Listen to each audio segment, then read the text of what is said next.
चलिए हम देखते हैं एनसीईआरटी हिस्ट्री के क्लास 12 के 3 चैप्टर है। चैप्टर के नाम है विद्रोह और राज्य, विद्रोही और राज्य, 1857 का आंदोलन और उसके व्याख्यान देखते हैं। 10 मई 1857 की दोपहर बाद मेरठ छावनी में सिपाहियों ने विद्रोह कर दिया। हलचल की शुरुआत भारतीय सैनिकों से बनी पैदल सेना से हुई थी, जो जल्द ही घुड़सवार फौज और फिर शहर तक फैल गए। शहर और आसपास के देहात के लोग सिपाहियों के साथ जुड़ गए। सिपाहियों ने शस्त्रागार पर कब्जा कर लिया, यहाँ जहाँ हथियार और गोला बारूद रखे हुए थे। उसके बाद उन्होंने गोरे यानी अंग्रेजों पर निशाना साधा और उनके बंगलों, साजे सामानों को तहस नहस करना और जलाना फूकना शुरू कर दिया। रिकॉर्ड दफ्तर, जेल, अदालत, डाक खाने, सरकारी खजाने जैसी सरकारी इमारतों को लूटकर तबाह किया जाने लगा। शहर को दिल्ली से जोड़ने वाली टेलीग्राफ लाइन को काट दी गई। अंधेरा पसरते ही सिपाहियों का एक जत्था घोड़े पर सवार होकर दिल्ली की तरफ चल पड़ा। यह जत्था 11 मई को तड़के लाल किले के फाटक पर पहुंचा। रमजान का महीना था। मुगल सम्राट बहादुर शाह नमाज पढ़कर शहरी खाकर उठे थे। उन्हें फाटक पर हो हल्ला सुनाई दिया। बाहर खड़े सिपाहियों ने जानकारी दी कि हम मेरठ के सभी अंग्रेज पुरुषों को मार कर आए हैं, क्योंकि वे हमें गाय और सुअर की चर्बी में लिपटे कारतूस दांतों से खींचने के लिए मजबूर कर रहे थे। इससे हिंदू और मुसलमान सबका धर्म भ्रष्ट हो रहा था। तब तक सिपाहियों का एक जत्था दिल्ली में दाखिल हो चुका था और शहर के आम लोग उनके साथ जुड़ने लगे थे। बहुत सारे यूरोपियन लोग मारे गए थे। दिल्ली के अमीर लोगों पर हमले हुए और लूटपाट हुई। दिल्ली अंग्रेजों के नियंत्रण से बाहर जा चुकी थी। कुछ सिपाही लाल किले में दाखिल होने के लिए दरबार के शिष्टाचार का पालन किए बिना बेधड़क किले में घुस गए। उनकी मांग थी कि बादशाह उन्हें अपना आशीर्वाद दे। सिपाहियों से घिरे बहादुर शाह के पास उनकी बात मानने के अलावा और कोई चारा न था। इस तरह इस विद्रोह ने एक वैधता हासिल कर ली, क्योंकि अब उसे मुगल बादशाह के नाम पर चलाया जा सकता था। 12 और 13 मई को उत्तर भारत में शांति रही, लेकिन जैसे ही यह खबर फैली कि दिल्ली पर विद्रोहियों का कब्जा हो चुका है और बहादुर शाह ने विद्रोह को अपना समर्थन दे दिया है, हालात तेजी से बदलने लगी। गंगा घाटी के छावनी और दिल्ली के पश्चिम की कुछ छावनियों में विद्रोह के स्वर तेज होने लगते। विद्रोह का दला देखें, यदि इन विद्रोहियों को तारीख के हिसाब से सिलसिलेवार रखा जाए तो ऐसा लगता है कि जैसे जैसे विद्रोह की खबर एक शहर से दूसरे शहर में पहुंचती गई, वैसे वैसे सिपाही हथियार उठाते गए। हर छावनी में विद्रोह का घटनाक्रम कमोबेश एक जैसा था। सैन्य विद्रोह कैसे शुरू हुए देखते हैं। सिपाहियों ने किसी विशेष संकेत के साथ अपनी कार्रवाई शुरू की। कई जगह शाम के समय तोप का गोला दागा गया तो कहीं बिगुल बजाकर विद्रोह का संकेत दिया गया। सबसे पहले उन्होंने शस्त्रागार पर कब्जा किया और सरकारी खजाने को लूटा। इसके बाद उन्होंने जेल, सरकारी खजाने, टेलीग्राफ दफ्तर, रिकॉर्ड रूम, बंगलों और तमाम सरकारी इमारतों में हमला किया गया और सारे रिकॉर्ड जलाते चले गए। गोरों से संबंधित हर चीज यानी अंग्रेजों से संबंधित हर चीज और हर शख्स हमले का निशाना था। हिंदुओं और मुसलमानों तमाम लोगों को एकजुट होने और फिरंगियों का सफाया करने के लिए हिंदी, उर्दू और फारसी में अपीलें जारी होने लगी। विद्रोह में आम लोगों की भी शामिल हो जाने के साथ साथ हमलों का दायरा फैल गया। लखनऊ, कानपुर और बरेली जैसे बड़े शहरों में साहूकार और अमीर भी विद्रोहियों के गुस्से का शिकार बनने लगे। किसान इन लोगों को न केवल अपना उत्पीड़क बल्कि अंग्रेजों का पिट्ठू मानते थे। ज्यादातर जगह अमीरों के घर बार लूट कर तबाह कर दिए गए। सिपाहियों की कतारों में हुए इन छिटपुट विद्रोहों ने जल्द ही एक चौतरफा विद्रोह के रूप ले लिया। शासन की सत्ता और सोपानों की शरेआम अवहेलना होने लगी। मई जून के महीने में अंग्रेजों के पास विद्रोहियों की कार्रवाइयों का कोई जवाब नहीं था। अंग्रेज अपनी जिंदगी और घर बार बचाने में फंसे हुए थे। जैसे कि एक ब्रिटिश अफसर ने लिखा, ब्रिटिश शासन ताश के किले की तरह बिखर गया। यह एक असामान्य समय में सामान्य जीवंत विद्रोह के महीने में शहरों में क्या हुआ। उथल पुथल के उन दिनों में लोग अपनी जिंदगी कैसे जी रहे थे, सामान्य जीवन किस तरह प्रभावित हुए। विभिन्न शहरों की रिपोर्टों से पता चलता है कि सामान्य गतिविधियां अस्त व्यस्त हो गई थी। यही हालात सब्जियों के साग यानी पालक के भी हैं। लोग इस बात पर शिकायत कर रहे हैं कि बाजारों में कद्दू और बैगन तक नहीं मिलते। आलू और अरबी अगर मिलती है भी तो बासी सरी ही, जिसे कुजरों यानी सब्जी बेचने वाले इन्हें रोक लिया है, जमा कर रखा हुआ है। शहर में स्थित बाग बगीचे से कुछ माल चंद इलाकों तक पहुंचाया जाता है, लेकिन गरीब और मध्य वर्ग वाले उन्हें देखकर बस ओठों पर जीभ फिरा कर रह जाते हैं, क्योंकि वे चीज़ें खास लोगों के लिए ही होती है। यहाँ एक और चीज़ पर भी ध्यान दिया जाना चाहिए जिससे लोगों को वो बड़ा नुकसान हो रहा है। मामला यह है कि पानी भरने वाले ने पानी भरना बंद कर दिया। गरीब सुरफा यानी शरीफ लोग खुद घरों में पानी भर कर लाते हैं और तब जाकर घर में खाना बनता है। हराम खोर हो गए हैं। कई दिनों में बहुत सारे मोहल्लों में कई आमदनी नहीं हुई और यही हालात बने रहे तो गंदगी, मौत और बीमारियां शहर की वो हवा खराब कर देगी और शहर महामारी की गिरफ्त में आ जाएगी।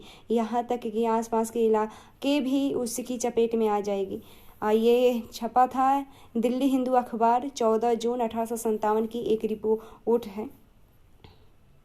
फिर देखते हैं फिरंगी इस शब्द का। तो फिरंगी फारसी भाषा का शब्द है जो संभवतः फ्रेंच यानी जिससे फ्रांस का नाम पड़ा है उससे निकला है। इससे उर्दू और हिंदी में पश्चिमी लोगों का मजाक उड़ाने के लिए कभी कभी इसका प्रयोग अपमानजनक दृष्टि से भी किया जाता है। तो देखते हैं संचार के माध्यम तो अलग अलग स्थानों पर विद्रोह के दरे में समानता की वजह आंशिक रूप से उसकी योजना और समन्वय में निहित थी। इसमें कोई शक नहीं कि विभिन्न छावनियों के सिपाहियों के बीच अच्छा संचार बना हुआ था।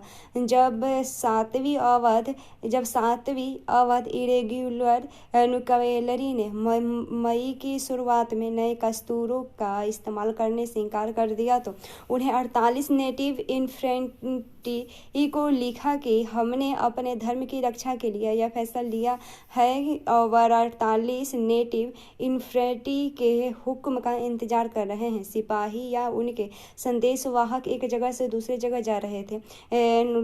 लुआब ये कि लोग बस बगावत में मंसूबे गढ़ रहे थे और उसी के बारे में बात कर रहे थे। विद्रोहियों की बनावट और जिन साक्ष्यों के आधार पर ऐसा लगता है कि इन विद्रोहों में एक योजना और समन्वय था, उनको देखकर कुछ अहम सवाल खड़े होते हैं। ये योजनाएं कैसे बनाई गई, योजनाकार कौन थे? मौजूदा दस्तावेजों के आधार पर इन सवालों के सीधे सीधे जवाब देना कठिन है, या फिर एक घटना इस बारे में कुछ सुराग जरूर देती है कि ये विद्रोह इतने सुनियोजित कैसे थे। विद्रोह के दौरान अवध मिलिट्री पुलिस के कैप्टन हियर्से की सुरक्षा का जिम्मा भारतीय सिपाहियों पर था। वहाँ कैप्टन हियर्से तैनात था, वहीं 41वें नेटिव इन्फेंट्री भी तैनात थी। इन्फेंट्री की दलील थी कि क्योंकि वे अपने तमाम गोरे अफसरों को खत्म कर चुके थे और इसलिए अवध मिलिट्री का फर्ज बनता है कि या तो वे हियर्से को मौत की नींद सुला दे या उससे गिरफ्तार करके 41वें नेटिव इन्फेंट्री के हवाले कर दे। मिलिट्री पुलिस ने दोनों दलीलें खारिज कर दी। अब यह तय किया गया कि इस मामले को हल करने के लिए हर रेजिमेंट के देसी अफसरों की एक पंचायत बुलाई जाएगी। इस विद्रोह के शुरुआती इतिहासकारों में से एक चार्ल्स बॉल ने लिखा है कि ये पंचायतें रात को कानपुर सिपाही लाइनों में जुटती है। इसका मतलब यह है कि सामूहिक रूप से कुछ फैसले जरूर लिए जा रहे थे, क्योंकि सिपाही लाइनों में रहते थे और सभी की जीवन शैली एक जैसी थी और क्योंकि उनमें बहुत सारे प्राय एक ही जाति के होते थे, इसलिए इस बात का अंदाज़ा लगाना मुश्किल नहीं है कि वे इकट्ठे बैठकर अपने भविष्य के बारे में फैसले ले रहे होंगे। ये सिपाही अपने विद्रोह के कर्ता धर्ता खुद ही थे।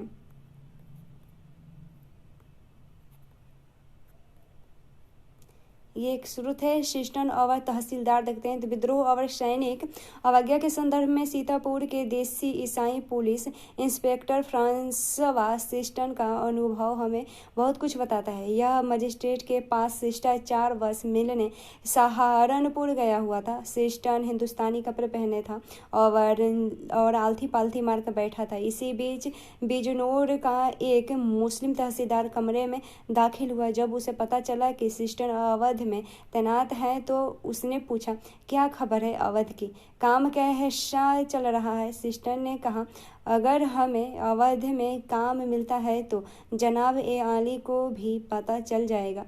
इस पर तहसीलदार ने कहा, भरोसा रखो, इस बार हम कामयाब होंगे। मामला काबिल हाथों में है।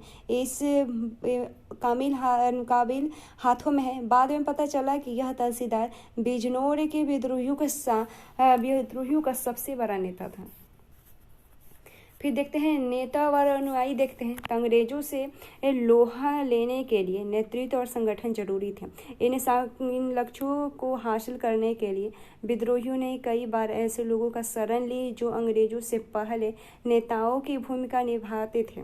जैसे कि हम पीछे देख चुके हैं, मेरठ के सिपाहियों ने सबसे पहले जो काम किया उनमें एक यह था कि वे फौरन दिल्ली गए और उन्होंने बूढ़े हो चुके मुगल बादशाह से विद्रोह का नेतृत्व स्वीकार करने की दरख्वास्त की। लेकिन इन निवेदन पर सहमति हासिल करने में भी वक्त लगा। बहादुर शाह इस खबर पर भयभीत और बेचैन दिखाई दिए। बहादुर शाह ने नाम मात्र का नेता बनने की जिम्मेदारी भी तब स्वीकार की जब कुछ सिपाही शाही शिष्टाचार की अवहेलना करते हुए जबरन लाल किले के मुगल बादशाह में जा घुसे और बहादुर शाह के पास वाकई कोई चारा नहीं बचा था। अन्य स्थानों पर भी छोटे पैमाने पर ही इसी तरह के दृश्य घट चुके थे। कानपुर में सिपाहियों और शहर के लोगों ने पेशवा बाजीराव द्वितीय के उत्तराधिकारी नाना साहब के सामने बगावत की बागडोर संभालने के सिवा और कोई विकल्प नहीं छोड़ा था। झांसी में रानी को आम जनता के दबाव में बगावत का नेतृत्व संभालना पड़ा। कुछ ऐसी ही स्थिति बिहार में आरा के स्थानीय जमींदार कुंवर सिंह की थी।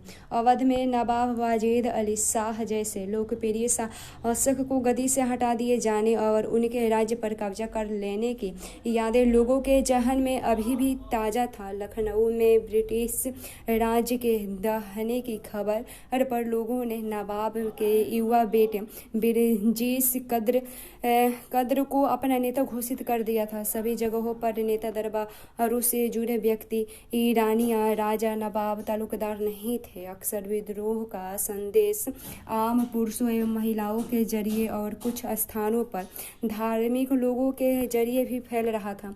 मेरठ में इस आशय की खबरें आ रही थी कि वहां हाथी पर सवार एक फकीर को देखा गया था जिससे सिपाही बार बार मिलने आते थे। विद्रोह लखनऊ में अवध पर कब्जे के बाद बहुत सारे धार्मिक नेता और स्वयंभू पैगंबर प्रचारक ब्रिटिश राज्य को नेस्तानाबूद करने का आलख जगा रहे थे। अन्य स्थानों पर किसानों, जमींदारों और आदिवासियों को विद्रोह के लिए उकसाते हुए कई स्थानीय नेता सामने आ चुके थे। शाह मल ने उत्तर प्रदेश में बड़ौत परगना के गांव वालों को संगठित किया। छोटा नागपुर स्थित सिंहभूम के एक आदिवासी काश्तकार गोनू ने इलाके के कोहोल आदिवासियों का नेतृत्व संभाला हुआ था।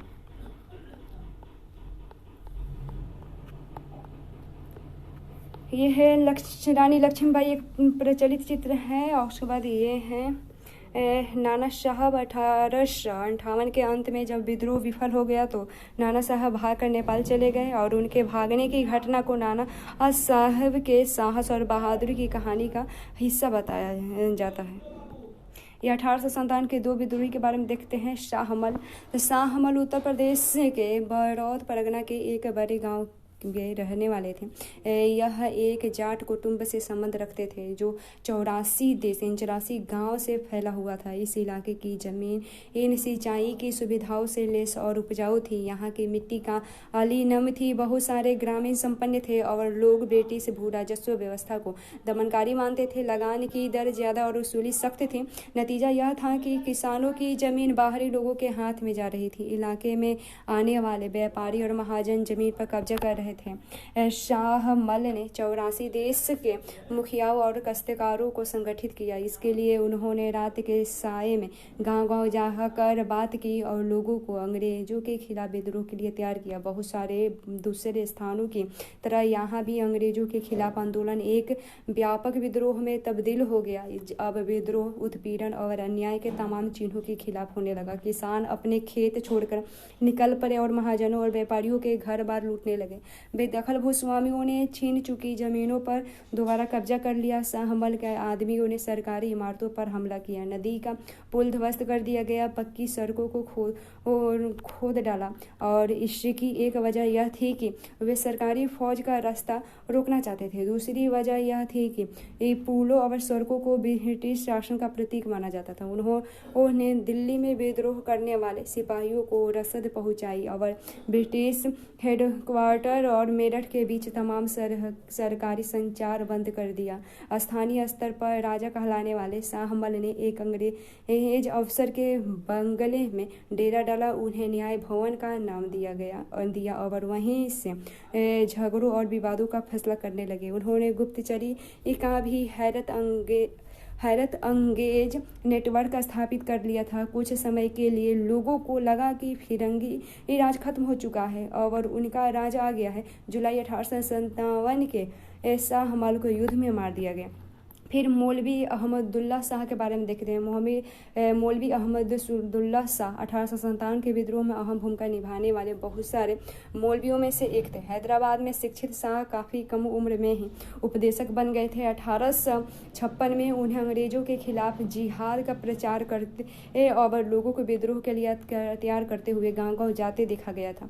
वे एक पालकी में बैठकर चलते थे। पालकी के आगे आगे ढोल और पीछे उनके समर्थक होते थे, इसलिए उन्हें लोग बाग डंका शाह कहने लगे थे। ब्रिटिश अफसर इस बात से परेशान थे कि मौलवी के साथ हजारों लोग जुटे हुए रहते थे और बहुत सारे मुसलमान उन्हें पैगंबर मानने लगे थे और समझते थे कि वह इस्लाम के आदर्शों से ओतप्रोत हैं। जब 1856 में वे लखनऊ पहुंचे तो पुलिस ने उन्हें शहर में उपदेश देने से रोक दिया। 1857 में उन्हें फैजाबाद जेल में बंद कर दिया गया। रिहा होने पर उन्हें 22वीं नेटिव इन्फेंट्री के विद्रोहियों ने अपना नेता चुन लिया। उन्होंने चिन्हाट के विख्यात संघर्ष में हिस्सा लिया। उसमें हेनरी लॉरेंस की अगुवाई वाली टुकड़ियों को मुंह की खानी पड़ी। मौलवी शाह को उनकी बहादुरी और ताकत के लिए जाना जाता था। बहुत सारे लोग मानते थे कि उनको कोई नहीं हरा सकता, उनके पास जादुई शक्तियां हैं और अंग्रेज उनका बाल भी बांका नहीं कर सकते। काफ़ी हद तक इसी विश्वास के कारण उन्हें लोगों में इतना अधिकार प्राप्त था। फिर देखते हैं अफवाहें और भविष्यवाणी। देखते हैं तो तरह तरह की अफवाहें और भविष्यवाणियों के जरिए लोगों को उठ खड़ा होने के लिए उकसाया जा रहा था। जैसा कि हमने पीछे देखा, मेरठ से दिल्ली आने वाले सिपाहियों ने बहादुर शाह को उन कारतूसों के बारे में बतलाया था जिन पर गाय और सूअर की चर्बी का लेप लगाया गया था। उनका कहना था कि अगर वे इस कारतूसों को मुंह से लगाएंगे तो उनकी जाति और मजहब दोनों भ्रष्ट हो जाएगी। सिपाहियों का इशारा इनफील्ड राइफल के उन कारतूसों की ही तरह था जो हाल ही में उन्हें दिए गए थे। अंग्रेजों ने सिपाहियों को लाख समझाया कि ऐसा नहीं है, लेकिन यह अफवाह उत्तर भारत की छावनियों में जंगल की ही आग की तरह फैल गई थी और इस अफवाह का स्रोत ढूंढा जा सकता है। राइफल इंस्ट्रक्शन डिपो के कमांडेंट इनकॉप्टेंट राइट ने अपनी रिपोर्ट में लिखा था कि दमदम स्थित शस्त्रागार में काम करने वाले नीची जाति के एक खलासी ने जनवरी 1857 के तीसरे हफ्ते में एक ब्राह्मण सिपाही से पानी पिलाने के लिए कहा था। ब्राह्मण सिपाही ने यह कहकर अपने लोटे से पानी पिलाने से इनकार कर दिया कि नीची जाति के छूने से लोटा अपवित्र हो जाएगा। रिपोर्ट के मुताबिक इस पर खलासी ने जवाब दिया कि वैसे भी जल्द ही तुम्हारी जाति भ्रष्ट होने वाली है, क्योंकि अब तुम्हें गाय और सूअर की चर्बी वाले कारतूसों को मुंह से खींचना पड़ेगा। इस रिपोर्ट की विश्वसनीयता के बारे में कहना मुश्किल है, लेकिन इसमें कोई शक नहीं कि जब एक बार यह अफवाह फैलना शुरू हो गया तो अंग्रेज अफसरों के तमाम आश्वासनों के बावजूद इसे खत्म नहीं किया जा सकता, और इसने सिपाहियों में एक गहरा गुस्सा पैदा कर दिया। 1857 की शुरुआत तक उत्तर भारत में यही एक अफवाह नहीं था, वह अफवाह भी जोरों पर थी कि अंग्रेज सरकार ने हिंदू और मुसलमानों की जाति और धर्म को नष्ट करने के लिए एक भयानक साजिश रच रही है। अफवाह फैलने वालों का कहना था कि इसी मकसद को हासिल करने के लिए अंग्रेजों ने बाजार में मिलने वाले आटे में गाय और सूअर की हड्डियों का चूरा मिलवा दिया है। शहरों और छावनियों में सिपाहियों और आम लोगों में आटे को छूने से भी इनकार कर दिया गया। चारों तरफ इस आशय का भय और शक बना रहा हुआ था कि यह अंग्रेज हिंदुस्तानियों को ईसाई बनाना चाहते हैं। यह बेचैनी बहुत तेजी से फैली। ब्रिटिश अफसरों ने लोगों को अपनी बात का यकीन दिलाने का भरसक प्रयास किया, लेकिन नाकाम हो गए। पर इन्हीं बेचैनियों ने लोगों को अलगा कदम उठाने के लिए झिझोरा। किसी बड़ी कार्रवाई के आह्वान को इस भविष्यवाणी से और बल मिला कि प्लासी की जंग के 100 साल पूरा होते ही 23 जून 1857 को अंग्रेजी राज खत्म हो जाएगा।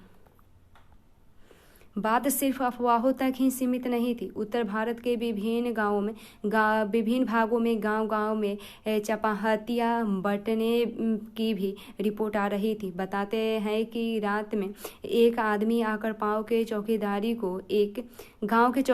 को एक चपाती तथा 5 और चपातियाँ बनाकर अगले गांवों में पहुंचाने का निर्देश दे जाता था, और यह सिलसिला यूं ही चलता जाता था। चपाहतियाँ बांटने का मतलब और मकसद न उस समय स्पष्ट था और न आज स्पष्ट है, लेकिन इसमें कोई शक नहीं कि कोई इसे किसी आने वाली उथल पुथल का संकेत मान रहे थे। एक ये है चित्र है हेनरी डॉर्डिंग फ्रांसिस ग्राट द्वारा बनाया गया चित्र। 1849 में गवर्नर जनरल के तौर पर हॉर्डिंग ने सैनिक साजो सामान के आधुनिकीकरण का प्रयास किया। उसने जिन एनफील्ड राइफल का इस्तेमाल शुरू किया, उसमें चिकने कारतूसों का इस्तेमाल होता था, जिनके खिलाफ सिपाहियों ने विद्रोह किया था। फिर हम देखते हैं लोग अफवाहों में विश्वास क्यों कर रहे थे।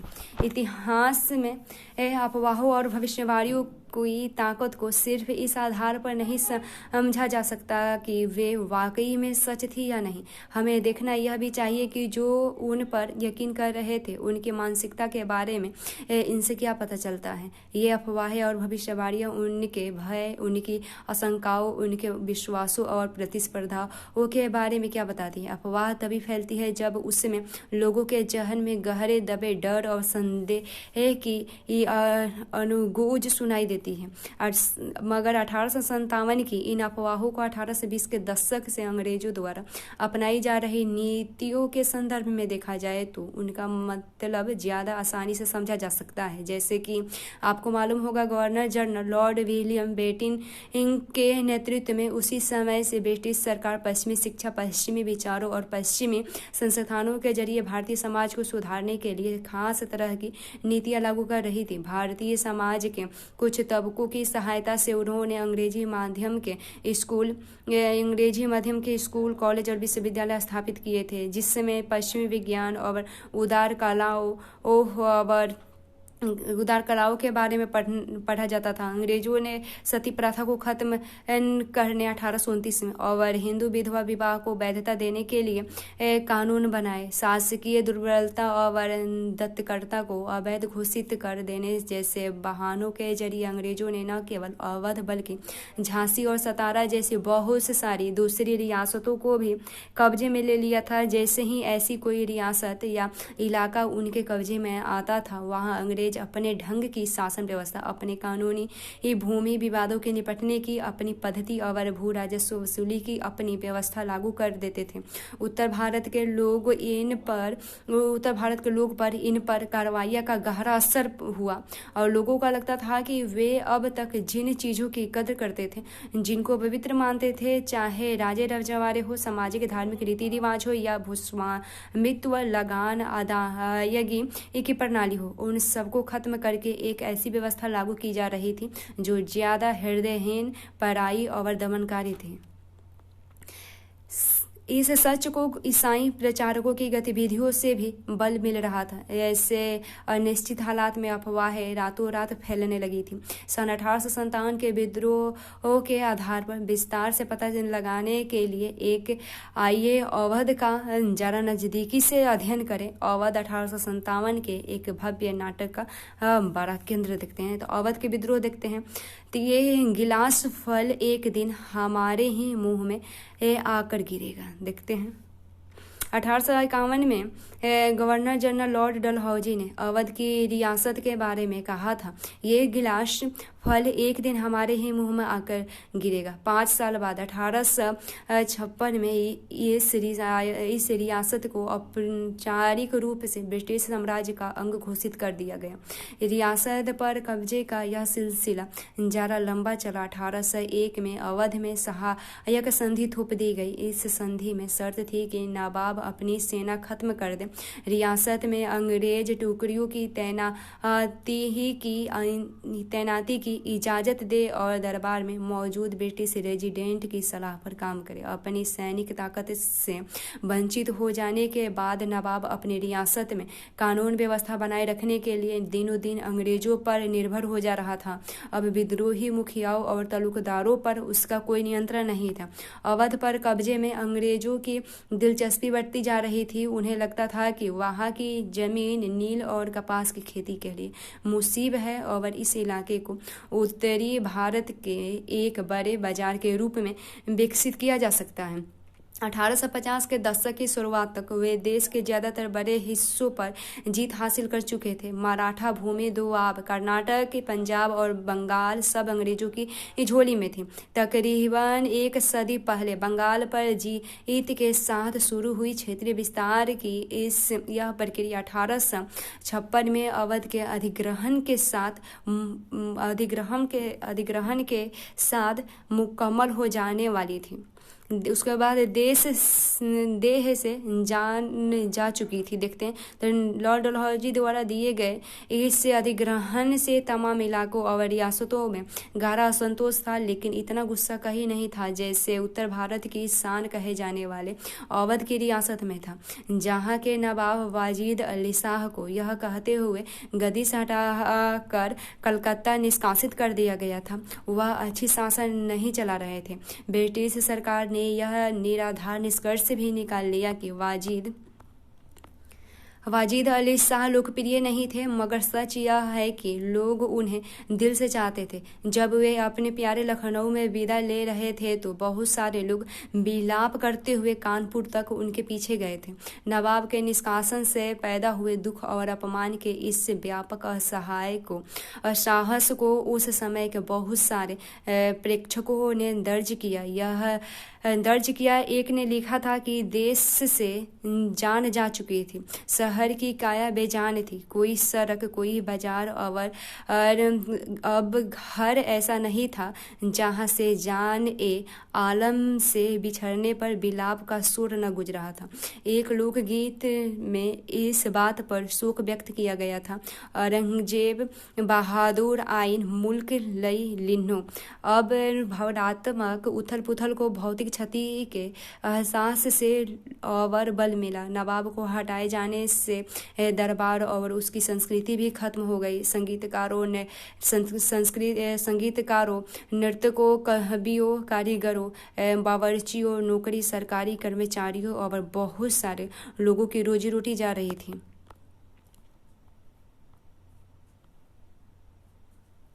रेजिडेंट गवर्नर जनरल के प्रतिनिधि को कहा जाता है और उसे ऐसे राज्य में तैनात किया जाता है जो अंग्रेज के प्रत्यक्ष शासन के अंतर्गत नहीं था।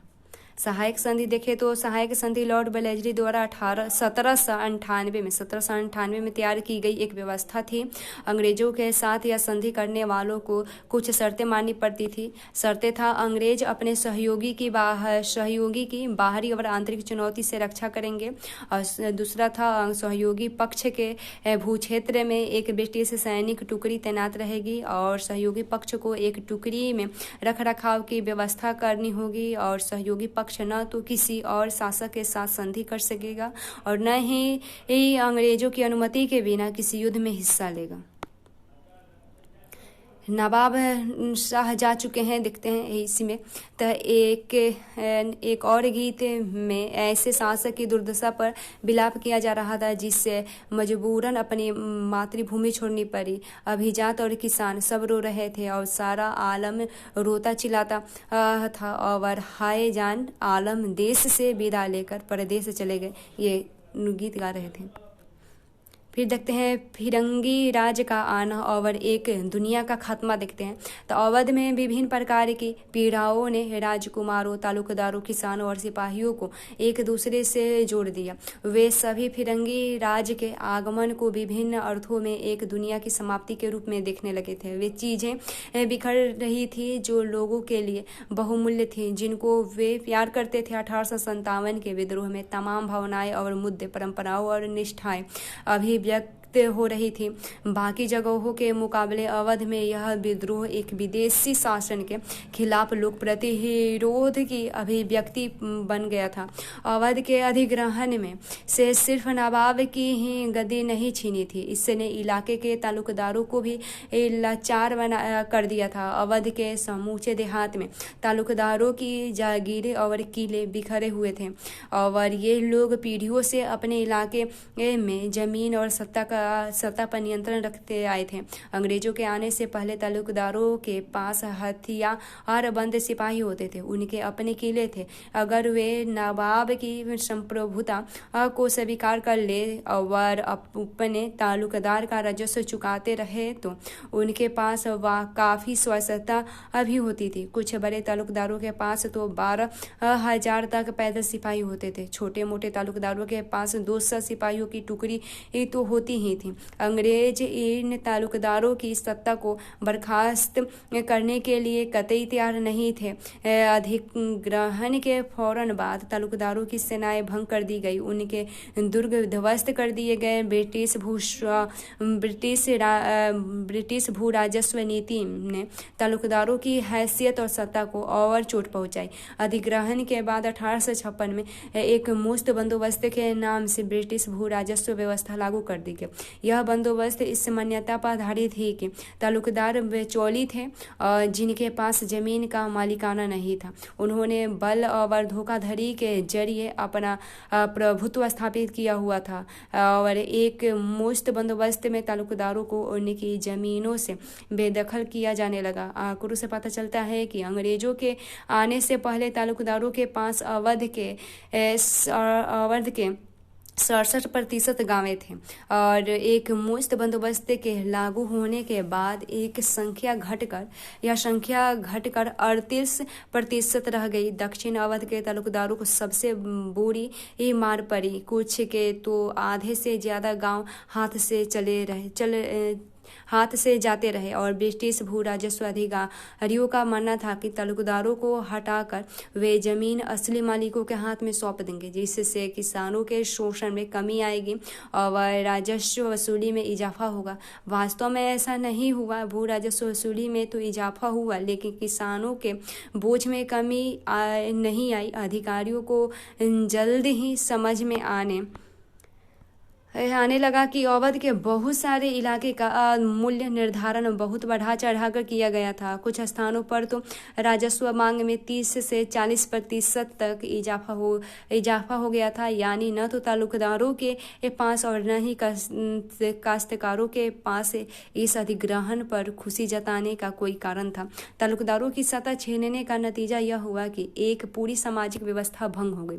निष्ठा और संरक्षण के जिन बंधनों से किसान तालुकदारों के पास बंधे हुए थे वे अस्त व्यस्त हो गए। अंग्रेजों से पहले तालुकदार ही जनता पर उत्पीड़न करते थे, लेकिन जनता की नज़र में बहुत सारे तालुकदार दयालु अभिभावक की छवि भी रखते थे। वे किसानों से तरह तरह के मदद में पैसा तो वसूलते थे, लेकिन बुरे वक्त में किसानों की मदद भी करते थे। अब गांव अंग्रेजों के राज में किसान मनमाने राजस्व आकलन और गैर लचीला राजस्व व्यवस्था के तहत बुरी तरह पिसने चलते लगे।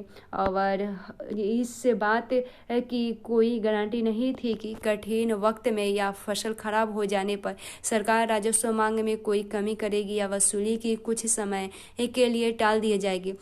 नहीं, किसान को इस बात की उम्मीद थी कि तीज त्यौहार पर कोई कर्जा और मदद मिल पाएगी जो पहले तालुकदारों से मिल जाती थी। अवध जैसे जिन इलाकों में 1857 के दौरान प्रतिरोध बेहद सघन और लंबा चला था, वहाँ लड़ाई की बागडोर असल में तालुकदारों और उनके किसानों के ही हाथों में था। बहुत सारे तालुकदार अवध के नवाब के प्रति निष्ठा रखते थे, इसलिए वे अंग्रेजों से लोहा लेने के लिए लखनऊ जाकर बेगम हजरत महल यानी नवाब की पत्नी के खेमे में शामिल हो गए। और उनमें से कुछ तो बेगम की पराजय के बाद भी उनके साथ डटे रहे। किसानों का असंतोष अब फौजी बैरकों में भी पहुंचने लगा था, क्योंकि बहुत सारे किसान अवध के गांवों में ही भर्ती किए गए थे। दशकों से सिपाही कम वेतन और वक्त पर छुट्टी न मिलने के कारण असंतुष्ट थे। 1850 के दशक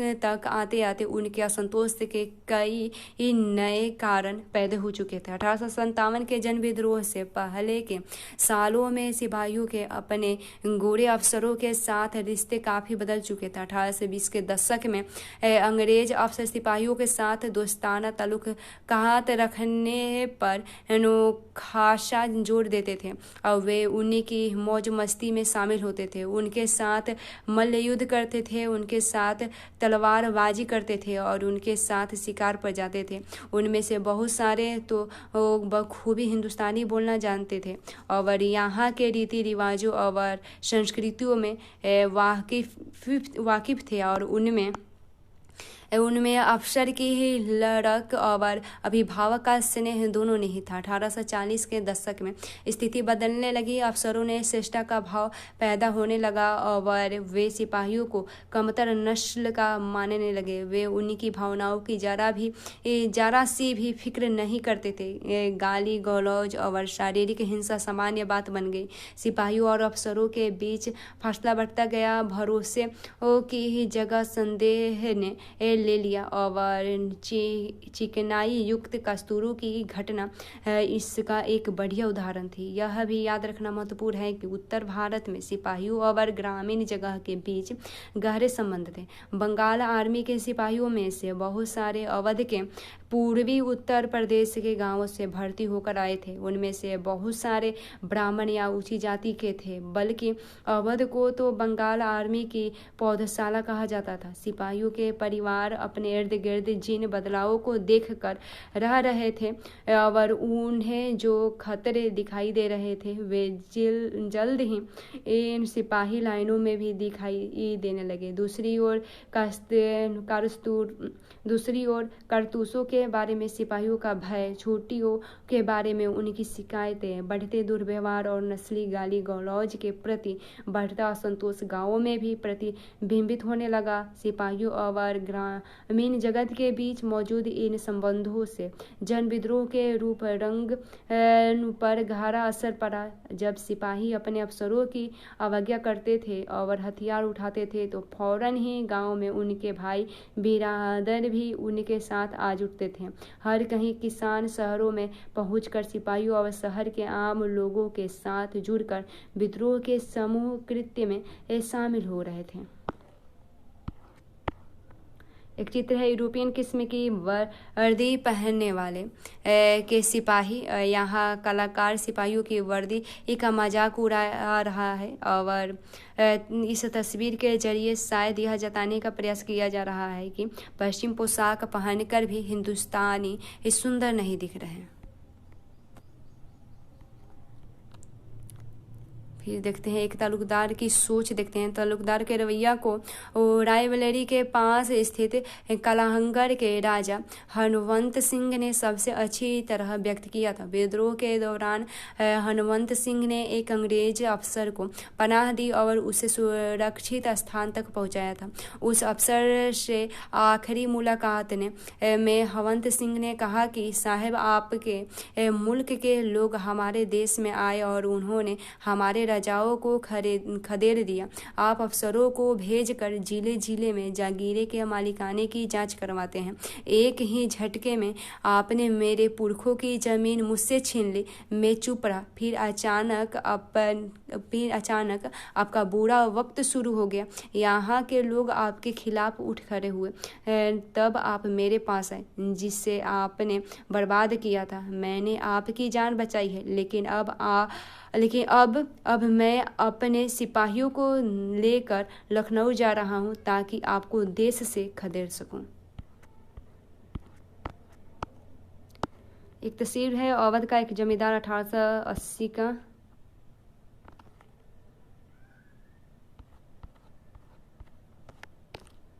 और एक है नवाब शाह जा चुके हैं, हम तो देखे थे। विद्रोह क्या चाहते थे देखते हैं। विद्रोही क्या चाहते थे? बतौर विजेता कठिनाइयाँ, चुनौतियों और बहादुरी के बारे में अंग्रेजों की अपनी राय थी। वे विद्रोहियों को आसान, फरामोश और बर्बर लोगों का झुंड मानते थे। विद्रोहियों को कुचलने का एक मतलब यह भी था कि उनकी आवाज़ को दबा दिया जाए। कुछ विद्रोहियों को ही इस घटनाक्रम के बारे में अपनी बात दर्ज करने का मौका मिला। यूँ भी विद्रोहियों में ज़्यादातर सिपाही और तमाम लोग थे जो पढ़ते लिखते नहीं थे। इस प्रकार अपने विचारों का प्रसार करने और लोगों को विद्रोह में शामिल करने के लिए जारी की गई कुछ घोषणाओं और इश्तिहारों के सिवाय हमारे पास ऐसी ज़्यादा चीज़ें नहीं हैं जिनकी बिना पर हम विद्रोहियों के नज़रिए को समझ सके। इसलिए 1857 में जो कुछ हुआ उसे रचने के लिए इतिहासकारों की कोशिशों को बहुत हद तक और मजबूरन अंग्रेजों के दस्तावेज पर निर्भर रहना पड़ा। और विडंबना यह है कि इन स्रोतों से अंग्रेज अफसरों की सोच का तो पता चलता है, लेकिन इस बारे में ज़्यादा सुराग नहीं मिलता कि विद्रोह क्या चाहते थे। देखते हैं एकता की कल्पना देखते हैं।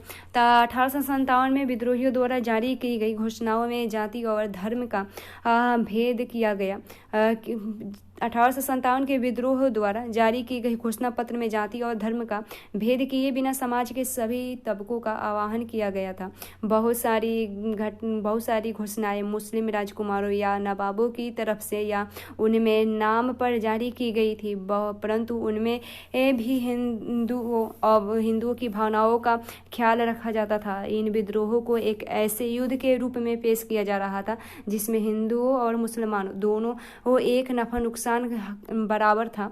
और इश्तिहारों में अंग्रेजों से पहले के हिंदू मुस्लिम अतीत की ओर संकेत किया जाता था और मुगल साम्राज्य के तहत विभिन्न समुदायों के सह अस्तित्व का गौरव गान किया जाता था। बहादुर शाह के नाम से जारी की गई घोषणा में मोहम्मद और महावीर दोनों की दुहाई देते हुए जनता से इस लड़ाई में शामिल होने का आह्वान किया गया।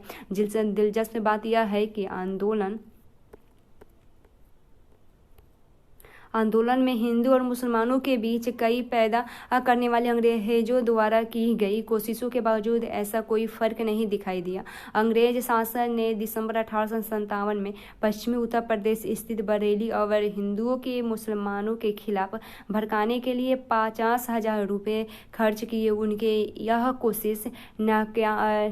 कोशिश नाकामयाब रही। और देखते हैं कुछ स्रोत देखते हैं।